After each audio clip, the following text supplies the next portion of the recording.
पिंपरी चिंचवडमध्ये मुसळधार पाऊस झाला। पावसामुळे हिंजवडी आयटी पार्कमधील रस्ते पाण्याखाली गेले। दरम्यान नालेसफाईवरून सुप्रिया सुळेंनी निशाणा साधला। पिंपरी चिंचवडमधील पावसामुळे शांतीनगर इंद्राणीनगर रोड आणि टेल्को रोडवर सुद्धा पाणी साचलंय। सर्वत्र पाणी साचल्यामुळे महापालिकेच्या नालेसफाईची पोलखोल झाली आहे। एका आठवड्याच्या विश्रांतीनंतर मनमाड शहरात जोरदार पाऊस झाला। वादळी वाऱ्यासह झालेल्या पावसामुळे वीज पुरवठा खंडित झाला। जळगावच्या चाळीसगाव तालुक्यामध्ये मुसळधार पाऊस झाला। विजांच्या कडकडाटासह झालेल्या पावसामुळे नागरिकांची तारांबळ उडाली।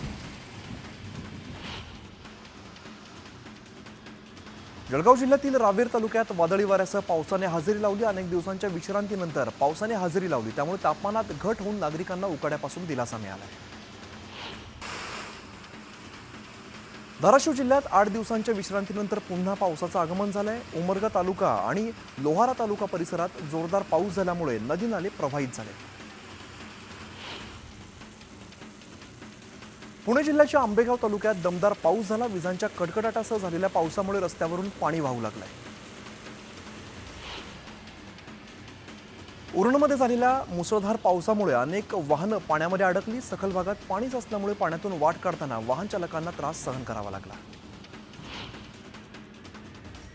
दिवा, डोंबिवली, कल्याण आणि कल्याण ग्रामीण भागात जोरदार पाऊस झाला। पावसामुळे सखल भागात पाणी साचलंय। दक्षिण रायगडसह जिल्ह्यात जोरदार पावसाच्या सरी बरसल्या। महाड, पोलादपूर, अलिबाग, मुरुड, पाली आणि नागाठाणे तालुक्यामध्ये मध्यम स्वरूपाचा पाऊस बरसला, तर म्हसळा, माणगाव आणि इंदापुरामध्ये विजांच्या कडकडाटासह जोरदार पाऊस बरसला। अहिल्यानगर जिल्ह्याला मुसळधार पावसानं झोडपलं। वादळी वाऱ्यासह आलेल्या पावसामुळे शेतीची कामं खोळंबणार आहेत, त्यामुळे शेतकऱ्यांच्या चिंतेत आता वाढ झाली आहे। अंबरनाथ तालुक्यातील कोंडेश्वर भागात निसर्गाची जादू पाहायला मिळते। पावसामुळे परिसरातील झाडं झुडपं हिरवीगार झालीत, त्यामुळे परिसरात हिरवी चादर पसरल्याचा भास होतोय। सायन पनवेल महामार्गावर वाहतूक कोंडी झाली। पुण्याच्या दिशेने जाणाऱ्या लेनवरती मोठ्या प्रमाणात गर्दी झाल्याचं पाहायला मिळालं। सुट्टी असल्यामुळे अनेक पर्यटक कर्जत, लोणावळा या ठिकाणी जाण्यासाठी निघाल्यामुळे वाहतूक कोंडीचं चित्र दिसून आलं। गडचिरोली जिल्ह्याला लागून असलेल्या छत्तीसगडच्या इंद्रावती नॅशनल पार्कमध्ये चकमक झाली आहे। चकमकीत 5 माओवादी ठार झालेत। याच ठिकाणी शस्त्र आणि स्फोटकांचा साठाही आढळून आलाय। गेल्या 3 दिवसात 7 माओवाद्यांचा खात्मा करण्यात यश आलंय। निलेश चव्हाणला 19 जूनपर्यंत न्यायालयीन कोठडी सुनावण्यात आली। सोमवारी पुणे पोलिसांनी सुशील आणि शशांक हगवणेसह निलेश चव्हाणचा ताबा घेत आहेत। वारजे आणि कोथरूड पोलीस ठाण्यातील गुन्ह्यांबाबत ताबा घेणार आहेत।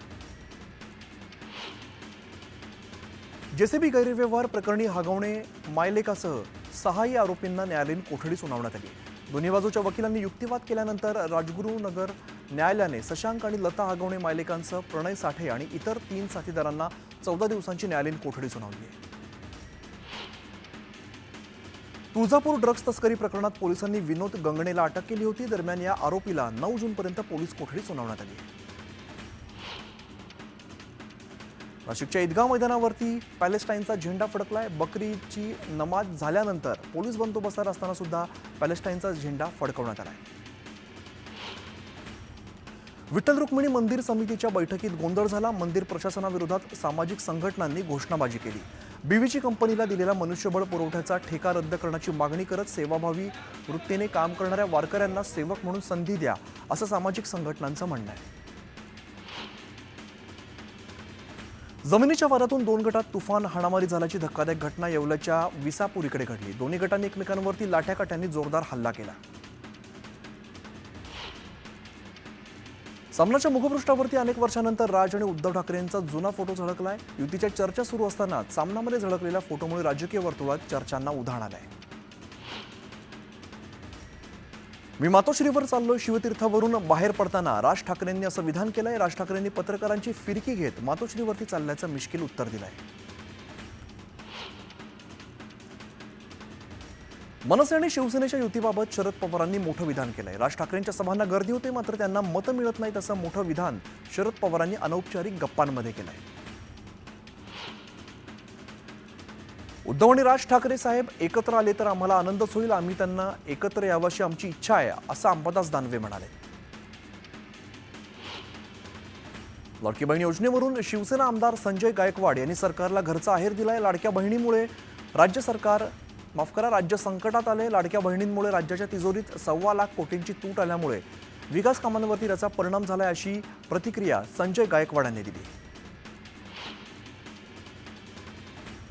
नाशिकमध्ये पुन्हा एकदा उभाटा पक्षाला खिंडार पडलंय। उपमुख्यमंत्री एकनाथ शिंदेंच्या उपस्थितीत श्रीरामपूरचे माजी आमदार भानुदास मुरकुटे यांनी शिवसेनेमध्ये प्रवेश केलाय। मनसेचे मुंबईतील एकमेव माजी नगरसेवक संजय तुरडे यांनी शिवसेनेमध्ये प्रवेश केलाय। कलिना परिसरातील मनसे पदाधिकाऱ्यांसह त्यांनी शिवसेनेमध्ये पक्षप्रवेश केलाय। सकारात्मक पाऊल टाकायचंय, तो मागे वळून पाहत नाही। आम्ही भविष्य पाहत आहोत, आमची भूमिका स्पष्ट आहे। महाराष्ट्राचं वर्तमान आणि भविष्य नष्ट करण्याचं काम देवेंद्र फडणवीस आणि अमित शहा करतायत, असा टोला राहुल गांधींनी लगावलाय।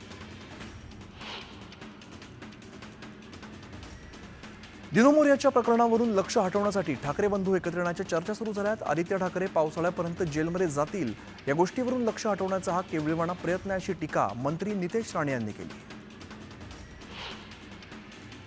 राहुल गांधींना भारताची स्थिती समजून घ्यायला वेळ लागेल, असा टोला भाजपचे मंत्री राधाकृष्ण विखे पाटील यांनी लगावलाय। महाराष्ट्राच्या विधानसभा निवडणुकीच्या निकालावर राहुल गांधींनी टीका केली होती। शरद पवारांच्या राष्ट्रवादीचे जळगावातील पदाधिकारी शिवसेनेच्या वाटेवरती आहेत। खडसेंचे निकटवर्ती असलेले शेकडो कार्यकर्त्यांसह काही ग्रामपंचायतीचे सरपंच लवकरच शिवसेनेत प्रवेश करणार आहेत। क्या हुआ तेरा वादा असं म्हणत उभाटा पक्षाने नांदेडमध्ये भाजप खासदारांच्या कार्यालयासमोर आंदोलन केलं। शेतकऱ्यांच्या कर्जमाफीचे लाडकी बहीण योजनेतील 2100 रुपयांबाबत काय झालं, असा सवाल करत जाब विचारला। भारतीय जनता पक्षाच्या केंद्रावरील मोदी सरकारला 11 वर्ष पूर्ण झाली। त्या निमित्ताने संकल्प से सिद्धी तक या जिल्हास्तरीय कार्यशाळेचं जळगावात आयोजन करण्यात आलं होतं। या कार्यशाळेला भाजपाच्या शेकडो पदाधिकाऱ्यांनी उपस्थिती लावली। गडचिरोलीतील वन विभागाकडून विकास कामांमध्ये अडथळे आणण्याचा प्रयत्न केला जातो, त्यामुळे विकास कामं थांबवली तर कारवाई होणार, असा थेट इशारा मुख्यमंत्री फडणवीसांनी अधिकाऱ्यांना दिलाय। म्युनिसिपल कामगार संघटनेवरती बडगुजर यांचा दावा कायम आहे। जनरल बॉडीने आपली नियुक्ती केल्यामुळे राजकीय भूमिका आणि या संघटनेचा काही संबंध नाही, असं वक्तव्य त्यांनी केलं आहे।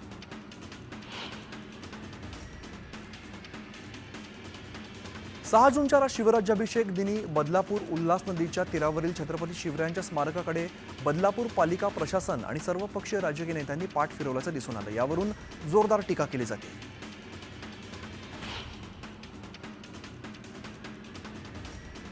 टोईंगच्या मुद्द्यावरून ठाणेकर आक्रमक झाले। टोईंग बंद झालंच पाहिजे, अशी मागणी करत तरुण रस्त्यावरती उतरले।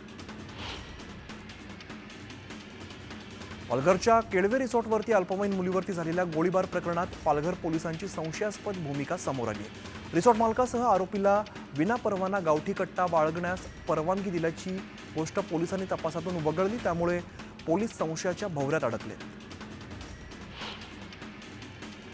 बकरी ईदच्या दिवशी दुर्गाडी किल्ल्यावरती हिंदूंना प्रार्थनेची परवानगी नाकारल्याच्या निषेधार्थ उभाटाकडून घंटानाद आंदोलन करण्यात आलं आहे। मंदिर बंद करणाऱ्या प्रशासनाचा उभाटाने निषेध व्यक्त केला आहे। बीड जिल्ह्यातील 1.5 लाख शेतकऱ्यांचा 118 कोटींचा विमा वर्षभरानंतरही रखडलाय। मागच्या वर्षी खरीप हंगामात झालेल्या नुकसानाची भरपाई अद्याप शेतकऱ्यांना मिळालेली नाहीये। दरम्यान विमा कंपनीकडून चालढकल होत असल्याचा आरोप शेतकऱ्यांनी केला आहे। अमरावती नागपूर राष्ट्रीय महामार्गावरील वृंदावन सोसायटीमध्ये बिल्डरने पिण्याच्या पाण्याची सोय करून दिली नसल्याचा आरोप करण्यात आला। या विरोधात रहिवाशाने 13व्या मजल्यावर चढून आंदोलन केलं आहे। मावळ तालुक्यात कृषी अधिकारी पदी मारुती साळे यांची निवड झाली आहे। मावळ तालुक्यातील शेतकरी वर्गाने मारुती साळे यांचं तालुका कृषी अधिकारी कार्यालयात स्वागत केलं आहे। आंबेगाव तालुक्यातील एकलहरे इथे पुणे नाशिक महामार्गावरती कळंब बायपास सुरू होणारा छेद रस्ता हा अपघाताचा ब्लॅक स्पॉट ठरलाय। या ठिकाणी अपघातात 10हून अधिक प्रवाशांचा जीव गमावल्यामुळे संतप्त नागरिकांनी रुग्णवाहिका आडवी लावत पुणे नाशिक महामार्ग अडवून धरला। छत्रपती संभाजीनगरमध्ये बहुचर्चित आदर्श महिला बँक घोटाळ्यात 1461 ठेवीदारांचे अडकलेले 7 कोटी 9 लाख रुपये ठेवीदारांच्या अकाउंटमध्ये जमा झालेत। या ठेवीदारांनी पैसे मिळावेत यासाठी 2 वर्ष आंदोलन केलं आहे।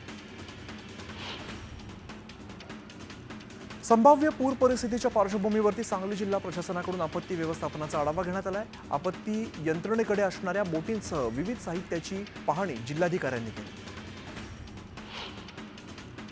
सांगलीच्या मिरजेत प्रसिद्ध सिने अभिनेते सयाजी शिंदे यांच्या उपस्थितीत पर्यावरण दिवस पार पडला. या निमित्ताने महात्मा गांधी चौकी पोलीस ठाण्यामध्ये मिरज शासकीय रुग्णालयात अभिनेते सयाजी शिंदे यांच्या हस्ते वृक्षारोपण करण्यात आलं.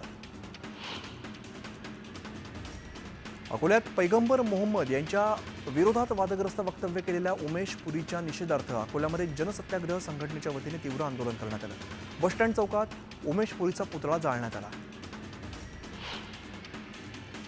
बीडच्या पाटोदा तालुक्यातील उकंडा इकडे तलाव परिसरात हजारो रुपयांचा औषध साठा अर्धवट जळलेल्या अवस्थेत सापडलेला आहे. त्यामुळे परिसरातील नागरिकांसह प्राण्यांच्या आरोग्याच्या दृष्टिकोनातून हानिकारक असल्याचं आणि गुरांना विषबाधा होण्याची शक्यता वर्तवली जाते. चांदवड भागात बिबट्याचा धुमाकूळ अजून सुद्धा सुरू आहे. बिबट्याच्या हल्ल्यात एका शेतकऱ्याचा जागीच मृत्यू झाल्याची घटना ताजी असतानाच घराबाहेर झोपलेल्या महिलेवरती बिबट्याने हल्ला केला आहे. चिपळूण कराड मार्गावरील कुंभारली घाटात संरक्षक भिंत कोसळल्यामुळे रस्ता खचण्याचा धोका निर्माण झालाय. त्यामुळे रस्ता खचला तर घाटातील वाहतूक बंद होण्याची भीती आहे.